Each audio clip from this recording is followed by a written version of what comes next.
Hallways are empty and no presence of any student activity as several private schools catering to students with Chinese background declare class suspensions in light of the coronavirus scare.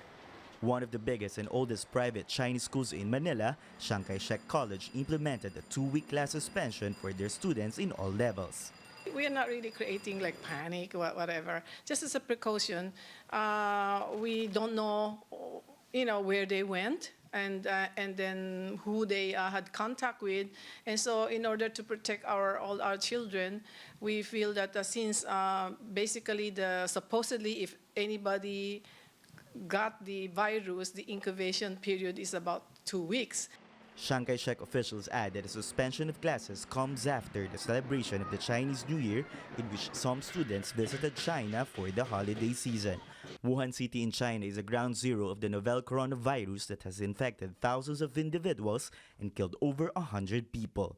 We have been doing survey, and then we already have some records of some students who, before going back to China, they apply for leave, so we have those records ready. For now, teaching and non-teaching personnel of the school are allowed to report for work in limited hours. Mandatory body temperature check is also being conducted on those who want to enter the school premises. We have to be equipped with this temperature test. That's, and if it is necessary, I don't know if it is really necessary for students to wear masks during class or coming into the campus. Some nearby Chinese schools also declared class suspensions amid the Wuhan coronavirus scare. Uno High School in Manila said in its statement that classes will be suspended indefinitely. Uno High School adds that students with travel history to China and other countries with confirmed cases of Wuhan coronavirus should go on self-quarantine for 2 weeks, and their absences will be excused.